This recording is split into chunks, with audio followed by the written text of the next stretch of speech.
गांव की सर्द रात थी। चारों ओर सन्नाटा पसरा हुआ था। गांव का एक साधारण युवक रामू अपने घर के आंगन में बैठा हुआ था। उसकी माँ खाना बना रही थी और उसकी बहन अपनी गुड़िया के साथ खेल रही थी।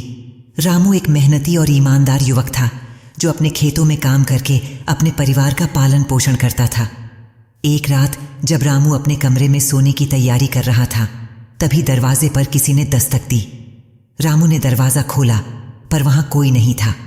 उसने दरवाजे के नीचे एक पुराना मुड़ा तुड़ा पत्र देखा। उस पत्र पर रामू का नाम लिखा हुआ था, लेकिन भेजने वाले का कोई नाम या पता नहीं था। रामू ने पत्र खोला और पढ़ने लगा। पत्र में लिखा था, रामू, तुम इस गांव के एकमात्र व्यक्ति हो जो इस रहस्य को सुलझा सकता है। अगर तुम सच जानना चाहते हो तो आधी रात को पुराने पीपल के पेड़ के पास आओ। रामू हैरान था। उसे समझ नहीं आ रहा था कि यह पत्र किसने भेजा और क्यों, लेकिन उसकी जिज्ञासा उसे वहां खींच ले गई। आधी रात को वह चुपके से अपने घर से निकला और पुराने पीपल के पेड़ के पास पहुंचा। वहां उसे एक बूढ़ा आदमी मिला जिसने रामू को देखते ही कहा, तुम्हारा इंतजार था रामू। बूढ़े आदमी ने रामू को बताया कि कई साल पहले गांव में एक खजाना छुपा हुआ था। इस खजाने का रहस्य सिर्फ कुछ ही लोगों को पता था और वे सभी अब मर चुके हैं। रामू के दादा भी उनमें से एक थे। बूढ़े आदमी ने बताया कि खजाने का रहस्य जानने के लिए उसे गांव के पुराने मंदिर में जाना होगा और वहां रखे हुए एक प्राचीन किताब को पढ़ना होगा। रामू ने अगले दिन मंदिर जाने का फैसला किया। मंदिर के अंदर का वातावरण बहुत डरावना था। दीवारों पर अजीबोगरीब चित्र बने हुए थे और वहां की हवा में एक अजीब सी ठंडक थी। रामू ने हिम्मत जुटाई और किताब की तलाश शुरू की। आखिरकार उसे एक कोने में धूल से भरी हुई पुरानी किताब मिली। उसने किताब खोली और पढ़ने लगा। किताब में लिखा था कि खजाना पाने के लिए 3 चुनौतियों का सामना करना होगा। पहली चुनौती थी भूतों का सामना करना, दूसरी अंधेरे का सामना करना और तीसरी सच्चाई का सामना करना। रामू ने मन में ठान लिया कि वह इन चुनौतियों का सामना करेगा और अपने गांव के लिए खजाना ढूंढेगा। पहली चुनौती के लिए रामू को गांव के श्मशान घाट जाना था।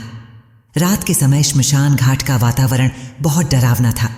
चारों ओर सन्नाटा और अंधेरा था। अचानक उसे कुछ परछाइयां दिखाई दी। रामू ने हिम्मत जुटाई और आगे बढ़ा। उसे लगा कि वे भूत हैं, लेकिन जब वह करीब गया तो देखा कि वे गांव के कुछ लोग थे जो वहां चोरी छिपे आते थे। रामू ने उन्हें पहचान लिया और वे भाग गए। पहली चुनौती पूरी हुई। दूसरी चुनौती के लिए रामू को एक गहरे गुफा में जाना था। गुफा के अंदर का अंधेरा उसे डराने लगा, लेकिन उसने हार नहीं मानी। गुफा के अंदर उसे एक रहस्यमयी ध्वनि सुनाई दी। वह ध्वनि उसे एक गहरे कुंड तक ले गई। वहां उसने देखा कि कुंड के पानी में कुछ चमक रहा है। उसने हाथ बढ़ाया और एक पुराना ताबीज निकाला। दूसरा चुनौती भी पूरी हुई। तीसरी और सबसे कठिन चुनौती थी सच्चाई का सामना करना। रामू को अपने अतीत के डर और दोषों का सामना करना था। उसे याद आया कि जब वह छोटा था तो एक बार उसने अपने दोस्त से झगड़ा किया था और उसे चोट पहुंचा दी थी। उसने अपने दोस्त से माफ़ी मांगी और उसका दिल साफ किया। उसकी सच्चाई का सामना करते ही एक अदृश्य दरवाज़ा खुल गया।